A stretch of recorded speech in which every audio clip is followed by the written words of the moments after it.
लोग बार बार क्वेश्चन कर रहे थे, बार बार आप लोगों का सवाल था कि पीसीबी रिपेयर में क्या क्या आपको यहाँ पे सिखाया जाएगा। तो चलिए हम आपको बताते हैं कि पीसीबी में क्या क्या आपको सिखाया जाएगा और क्या क्या कोर्स आपको मिलने वाले हैं पीसीबी के अंदर में। तो चलिए सबसे पहले तो आपको यहाँ पे देख पा रहे होंगे पीसीबी का प्रकार है, यानी पीसीबी कितने टाइप्स के होते हैं ना, ये भी आपको यहाँ पे बताया जाएगा कि कितने प्रकार के हमारे पीसीबी होते हैं और किस पीसीबी का प्रयोग कहाँ पे किया जाता है, पीसीबी के अंदर में कितने सारे सेक्शन बने होते हैं, उन सभी सेक्शन के बारे में भी जानेंगे। तो सबसे पहले प्रकार के बारे में जानिए कि देखिए सबसे पहले आपके पास में जो पीसीबी बताया जाएगा वो एसी का पीसीबी होगा। मतलब एसी जो हमारे घरों में प्रयोग होता है ना, एयर कंडीशनर, उसके पीसीबी के बारे में बताया जाएगा। चाहे वो इन्वर्टर टाइप हो या नॉन इन्वर्टर टाइप में हो या ड्यूल इन्वर्टर हो या स्मार्ट इन्वर्टर हो या डिजिटल इन्वर्टर हो, तो सभी के बारे में आपको बताया जाएगा। जितने भी टाइप होते हैं सभी के बारे में, ठीक है, या इंडोर का पीसीबी हो या आउटडोर का पीसीबी हो या इन्वर्टर टाइप हो या नॉन इन्वर्टर पीसीबी हो, इन सभी के बारे में आपको बिल्कुल रिपेयरिंग बताया जाएगा, बेसिक टू एडवांस लेवल तक। ठीक है, फिर दूसरा हमारा आता है रेफ्रिजरेटर पीसीबी।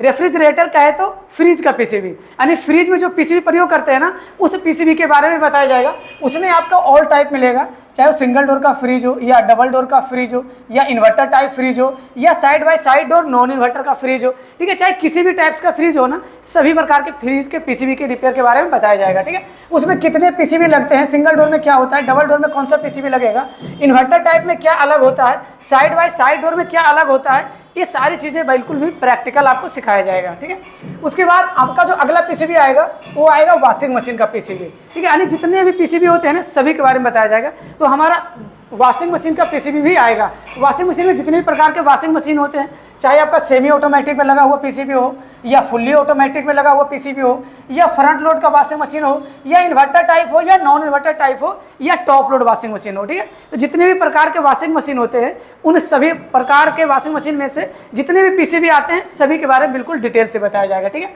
चाहे fully automatic, top load, front load, किसी भी कंपनी का पीसीबी हो, चाहे वो प्रत्येक ब्रांड, मतलब जितने भी ब्रांड के हमारे पीसीबी आते हैं, जितने भी ब्रांड के हमारे वॉशिंग मशीन आते हैं ना, अलग अलग ब्रांडों में अलग अलग कंपोनेंट की थोड़ा बहुत चेंजिंग होती है, तो उसके बारे में भी आपको बताया जाएगा।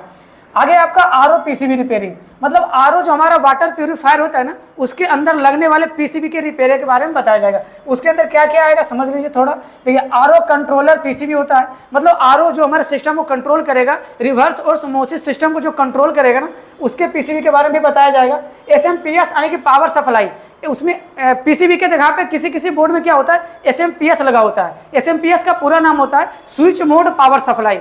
तो switch mode power supply board जो होता है ना, उसकी रिपेयरिंग के बारे में भी आपको बताया जाएगा। साथ में आपको पावर पीसीबी जो उसमें लगेगा रहेगा, जो मेन पावर पीसीबी होता है, उसके बारे में भी आपको बताया जाएगा। उसी में आ जाता है आपका डिस्प्ले और कंट्रोलर पीसीबी, मतलब जहां हमें अंक शो होता है, कितना टंकी में पानी बचा हुआ है, कौन सा फिल्टर खराब हो गया है, जो डिस्प्ले पे शो होता है ना, उस डिस्प्ले के भी बारे में आपको बताया जाएगा। उसी को हम लोग बोलते हैं कंट्रोलर बोर्ड। ठीक है, तो ये सभी पीसीबी के बारे में बताया जाएगा। उसके आगे और भी बहुत सारे पीसीबी हैं, जैसे कि गीजर का पीसीबी।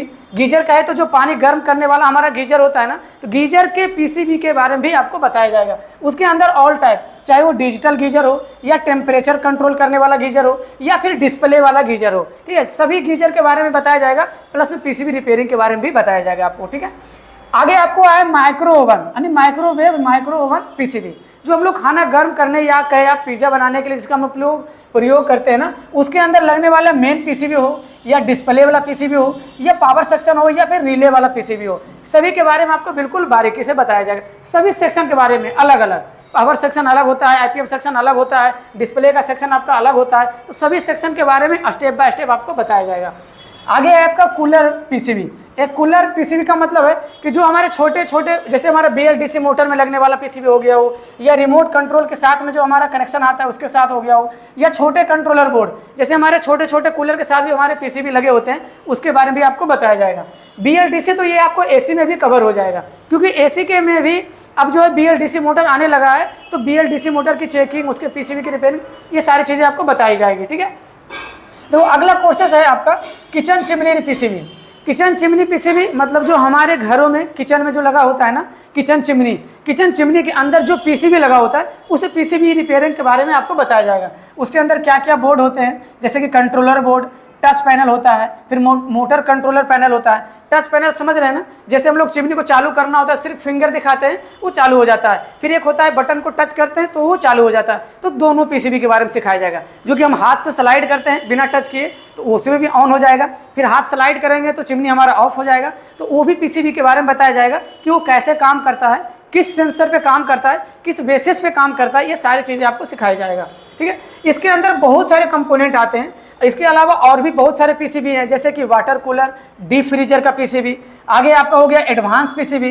एडवांस पीसीबी का है तो जैसे वो किसी भी एसी, जिसे हम लोग यूनिवर्सल पीसीबी के नाम से भी जानते हैं।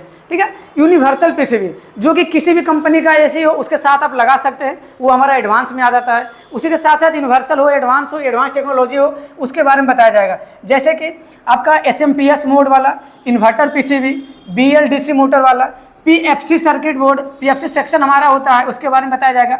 आईपीएम हो या आईजीबीटी हो, उसके बारे में बताया जाएगा आपको। कम्युनिकेशन पीसीबी के बारे में बताया जाएगा कि कम्युनिकेशन का एरर कैसे आता है, कैसे खत्म करना है, उसके बारे में बिल्कुल डीपली समझाया जाएगा।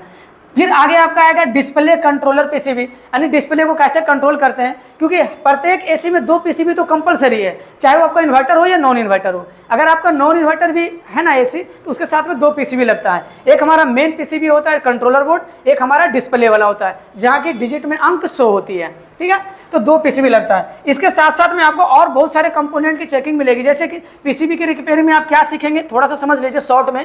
कंपोनेंट की पहचान करना और टेस्टिंग, यानी कंपोनेंट की पहचान। पीसीबी के अंदर में ये सारे कंपोनेंट को क्या बोलते हैं, किस कंपोनेंट का क्या काम है, इसके बारे में बिल्कुल डीपली समझाया जाएगा। प्लस में टेस्टिंग, टेस्टिंग का मतलब वो काम कैसे करेगा, किस बेसिस पे काम करेगा, कितना वोल्टेज पे काम करेगा, उस कंपोनेंट का काम क्या होता है, इसके बारे में भी आपको बताया जाएगा। फिर आगे फॉल्ट फाइंडिंग और रिपेयरिंग, मतलब फॉल्ट फाइंडिंग का मतलब होता है क्या प्रॉब्लम आएगा तो क्या उसका सोल्यूशन हम लोग निकालेंगे, कैसे उसको ठीक करेंगे। ठीक है, तो उसके बारे में बिल्कुल डीपली बताया जाएगा कि अगर ये कैपेसिटर खराब है तो उसके जगह पर हम लोग क्या लगा सकते हैं और कैसे इसको चेंज कर सकते हैं। इस फाइंडिंग, फॉल्ट फाइंडिंग और रिपेयरिंग। फॉल्ट फाइंडिंग में है कि कोई भी कंपोनेंट अगर खराब हो रहा है तो क्यों खराब हुआ है और उसके खराब होने से क्या प्रॉब्लम आएगा और उसका सोल्यूशन हम लोग कैसे करेंगे, इसके बारे में बिल्कुल डीपली बताया जाएगा, यानी उसको रिपेयरिंग करना बताया जाएगा। उसके बाद आपका सोल्डिंग आयरन, फिर डिसोल्डिंग आयरन, मतलब सोल्डिंग आयरन कैसे आप लोग चला सकते हैं, सोल्डिंग हम लोग कैसे करेंगे छोटे छोटे कंपोनेंटों को, उसके बारे में भी आपको डीपली समझाया जाएगा। फिर उसके आगे आपको SMPS, relay, sensor, IC, MOSFET और आईजीबीटी, मतलब ये सारे हमारे कंपोनेंट है जो कि इसके अंदर लगने वाले हैं पीसीबी के अंदर में, जो कि आपको नाम से अलग लग रहा होगा, बिल्कुल नया लग रहा होगा, लेकिन ये सभी कंपोनेंट है। एसएमपीएस है आपका जो स्विच मोड पावर सप्लाई होता है, रिले जो हमारा पीसीबी में करंट को 2 मिनट 3 मिनट बाद सप्लाई छोड़ता है। बहुत प्रकार के रिले होते हैं, ऐसा नहीं कि सिर्फ 3 मिनट सप्लाई छोड़ने वाला ही रिले होता है। ठीक है, तो बहुत प्रकार के रिले आते हैं, उसके बारे में बताया जाएगा। सेंसर, जितने भी सेंसर लगे होते हैं उसके बारे में, आईसी, मोसफेट, आईजीबीटी, बहुत सारे कंपोनेंट लगे होते हैं। ठीक है, उसके बाद ट्रैक रिपेयर। ट्रैक रिपेयर मतलब समझ रहे हैं ना, गाड़ी कैसे कैसे जाएगी, वो होता है ट्रैक, मतलब कौन सा सप्लाई किस सेक्शन में जा रहा है, कौन सा सेक्शन के बाद में कहाँ पे हमारा सप्लाई चेंज होगा, उसी को बोलते हैं ट्रैक। ठीक है, तो ये हमारा ट्रैक हो गया, मतलब गाड़ी को जाने का रास्ता। तो यहाँ पे करंट जाने वाले रास्ते के बारे में बताया जाएगा कि करंट किधर किधर से होकर के गुजर रही है। ठीक है, उसके बाद जंपर मारना, फिर कंपोनेंट रिप्लेसमेंट। जंपर का मतलब समझ रहे हैं, जंपर का मतलब होता है जैसे कोई नदी बीच में आ गया, अगर पुल बना हुआ नहीं तो हम पार कैसे करेंगे। ठीक है, या तो कोई बीच में नाला आ गया और कोई रोड बना हुआ नहीं तो पार कैसे करेंगे, तो उसके लिए क्या करना पड़ेगा, जंप करना पड़ेगा ना, उसी को बोलते हैं जंपर। कि अगर बीच का सप्लाई हमारा खराब हो गया है फिर भी हमको आगे सप्लाई भेजना है तो इधर से इधर तार को बाईपास करते हैं, उसी को बोला जाता है जंपर। ठीक है, तो इसके बारे में भी आपको बिल्कुल डीपली समझाया जाएगा। फिर कंपोनेंट रिप्लेसमेंट। कंपोनेंट रिप्लेसमेंट का मतलब कोई भी कंपोनेंट को निकाल करके फिर उसको नया कैसे लगाएंगे, यानी रिप्लेस कैसे करेंगे। ठीक है, इसके बारे में भी आपको बताया जाएगा। फिर है प्रैक्टिकल फॉल्ट के 100% सोल्यूशन आपको मिलेगा, मतलब जितने भी चीज़ें हम आपको बताए हैं ना, कंपोनेंट की चेकिंग हो या रिपेयर करना हो या रिप्लेस करना हो, ये सारी चीज़ें आपको बिल्कुल प्रैक्टिकल बताया जाएगा, यानी प्रैक्टिकल बेसिस पे खुद से पीसीबी से निकालना है, खुद से यहाँ पे लगाना है, ये सारी चीज़ें आपको हैंड टू हैंड करना होगा। ठीक है, तो ये सारे जरूरी टूल्स भी हैं, जो टूल्स क्या क्या लगेंगे, ये टूल्स के बारे में भी हम आपको बताएंगे काम सीखने के बाद में। ये टूल्स आप कहाँ से खरीदेंगे ताकि आपको कम बजट लगे, इसके बारे में भी हम आपको नॉलेज देंगे पीसीबी कोर्स खत्म होने के बाद में। ठीक है, तो आप सभी लोग अगर इस वीडियो को आप कहीं से भी देख रहे होंगे तो इस वीडियो को ज़्यादा से ज़्यादा शेयर करें ताकि वह सभी स्टूडेंट के पास में यह वीडियो पहुंच पाए जो पीसीबी रिपेयर का काम सीखना चाहते हैं। यदि आप भी पीसीबी रिपेयर का काम सीखना चाहते हैं तो यहाँ एक बार जरूर विजिट करें prime skill technical institute training centre. यहाँ का नंबर है 8292236605। इस नंबर पे कॉल कर आप रजिस्ट्रेशन करा सकते हैं। बाकी दूसरा नंबर डिस्प्ले पे भी दिया गया है, आप वहाँ से भी कॉल कर अपना रजिस्ट्रेशन करा सकते हैं।